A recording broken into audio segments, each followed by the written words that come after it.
Welcome back. All right, we're going to talk about the Ottawa Senators today as I continue my look during this offseason at each team. These are not the season previews, of course. The season previews are a little more involved, and those are coming next month. But we're going to talk about the Ottawa Senators today. And in Ottawa's case, this is a team that might not be done putting things together, and I say that because according to Puckpedia, they still have some cap space. $4,294,286. Now, they did caution before the summer that they might not be spending to the cap. And looking at this roster, I'm not sure they need to do a lot else. But there may be a team that comes calling, might make an offer, who knows? And maybe the Sens decide to make a move between now and training camp. But what they've got as a team right now is pretty good. The forward group's pretty strong. Defense, I think, is good. And the goaltending, I think, is going to be something that Sens fans are pretty happy with this year. Now, starting with the left side, as I've been doing with other teams as well, Brady Tkachuk, a player who I think will score more points this year. I don't know how many more goals he gets, but probably more helpers. 72 games this past season, 29 goals, 26 assists for 55 points. He has an $8.21 million cap hit till 2028. And Brady Tkachuk is a player that you want to see stay healthy this season. Obviously, the Olympics. That's the question mark, right? Guys who are going to go to the Olympics, are we going to see injuries coming out of that like we did with Four Nations? We shouldn't. Usually Olympic hockey isn't quite that physical or that competitive, but you just never know, right? So we'll see what happens with Tkachuk there. David Perron missed nearly half the season, ends up playing 43 games, 9 goals, 7 assists, 16 points. He has a $4 million cap hit for one more year, and he's an unrestricted free agent next summer. If Perron gets hurt, Ridley Gregg can jump into that spot. Gregg had a decent year, and Gregg's still young enough that there's still upside there for him offensively. And Nick Cousins opted to stick around, so there will be 2 Cousins on this team this season yet again. And I'll do my best to make sure I'm keeping track of which Cousins gets points on which goals, with which other Cousins line mates. But Nick Cousins, decent fourth line option for Ottawa. Then we get to the middle. Tim Stützle. Stützle's really come into his own. $8.35 million cap hit till 2031. 82 games, 24 goals, 55 assists, 79 points. So right around a point per game for Stützle, and I think he's capable of more than that. I think he could reach the 90, 95 points. He is very talented forward, and 100? Sure, why not? Sure, well, I'm getting 95, why not 100? Dylan Cousins, who looked much better, I thought, playing for Ottawa than he had in Buffalo before that. 21 games for Cousins, 5 goals, 11 assists, 16 points. And who knows? There have been higher-profile players who've left Buffalo and had tremendous success after leaving. Maybe Cousins will be that kind of story for Ottawa as well. $7.1 million cap hit for Cousins until 2030. Then you've got Shane Pinto. He has a $3.75 million cap hit for this season. He's a restricted free agent next summer. I would think the sooner they get him signed, the better. 70 games this past season, 21 goals, 16 assists, 37 points. He's the ideal third-line center, and he can play a top 6 role if he needs to due to injury. And I like Pinto. I think he's a good player. And this is another example of how Ottawa's depth is better than where it was, say, 3-4 years ago. Lars Eller was added as their fourth-line center, at least in all likelihood a fourth-line center. I got these line combinations from Puckpedia, in case I hadn't mentioned. So Lars Eller should be a reliable addition for them. Not a lot of offense from Eller at this point, but that's not why they picked him up. Then on the right side, you got Zetterlund, $4.28 million cap hit till 2028.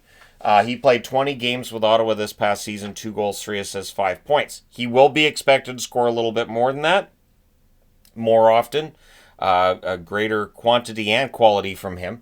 And I think he's capable of that. I like Zetterlund's play in San Jose just fine. Batherson, $4.98 million cap hit till 2027. That is an absolute bargain for what Batherson brings. 82 games, 26 goals, 42 assists, 68 points. So Batherson's giving them really good value on that contract.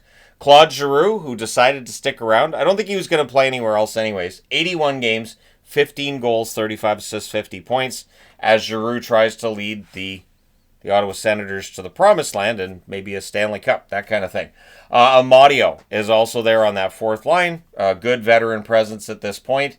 And I like the Ottawa Senators. They can run 4 pretty good lines. And the depth isn't bad either. You've got McEwen, Kaliev, Lexell, Hodgson, Yannick, and re-signed Borgo. Borgo's signing being announced this morning by the team. It was announced yesterday by Puckpedia. Then you get to the blue line. Once again, this is a good blue line. Jake Sanderson, $8.05 million cap hit till 2032. It is one of those contracts that at the time it gets signed, people didn't like it, thought it was too much money, and now we look at it and say, it's pretty good value, and I would think that over the next couple of years, we'll see what a bargain that contract is. 80 games for Sanderson, 11 goals, 46 assists for 57 points. Jake Sanderson's the real deal. Then you've got Zub, $4.6 million cap hit till 2027. Zub's more of the defensive side, more of a defensive defenseman than offensive, of course, but in 56 games, he had 2 goals, 11 assists for 13 points. Thomas Chabot. So you can roll it with Sanderson for half the game and Chabot for the other half. Chabot has an $8 million cap hit till 2028. 80 games, 9 goals, 36 assists for 45 points this past season. So pretty strong defense that you can roll those guys one after the other. And Nick Jensen had a good season with Ottawa as well. He's in the final year of a contract that pays him at a $4.05 million cap hit. Re-signing Jensen is important, but they added some depth in Spence. I am still surprised that Spence was available. And I understand, I've seen Kings fans saying, well, he struggled with this or with that. And I get it, but Spence is still a young defenseman. And defensemen take a little bit longer to reach that top level. And so now Spence may very well get there with Ottawa. So in the event that, and I mean, Zub does get hurt here and there, maybe Spence jumps up, plays really well, and there you go. You've also got Clevin on the blue line. Not a lot of offense with Clevin, but he can play the defensive side of things, which is good when you're a defenseman. Depth-wise, there's Matt and Paolo, who played pretty well this past year. Yakemchuk wants to mess this whole thing up. Yakemchuk wants to come in, make the team. He's been very vocal that he intends to make the team. And so if Yakemchuk makes it, he may push somebody out of this top 6. And you may see Ottawa early in the season saying, you know what, we got an extra defenseman here who's perfectly capable. And maybe Yakemchuk forces a trade of somebody else on that blue line. Sabrango, Thompson, so Lassie Thompson back with the team now, and Hamera. So good depth on that blue line in Ottawa. Not really a surprise there, and it will be interesting to see if Yakemchuk can force his way onto the roster. You want to make things a little bit more difficult for your general manager if you're a rookie. Then on the goaltending front, you've got Linus Ullmark, $8.25 million cap hit till 2029. He had a very good regular season, 25-14-3 record, .910 save percentage. With Anton Forsberg being out and off the line or off the team, Meralainen will be the backup now. 8-3-1 record, .925 save percentage.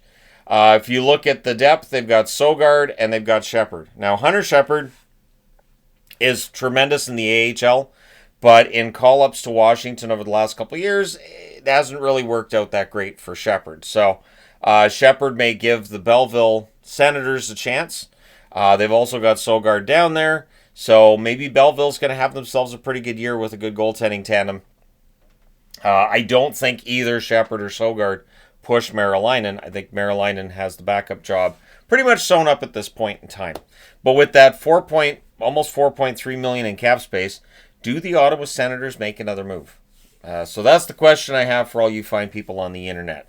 Are the Sens done?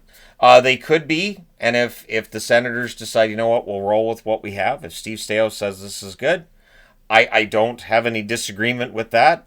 I do wonder if there's enough here that if we have another Battle of Ontario, could they flip the script and end up beating Toronto this time out? Because that has been a struggle for Ottawa over their existence. But let me know your thoughts in the comment section below. As always, hit like and subscribe in the event you may not have done so already. Thank you guys so much for all your support. I will talk to you again soon.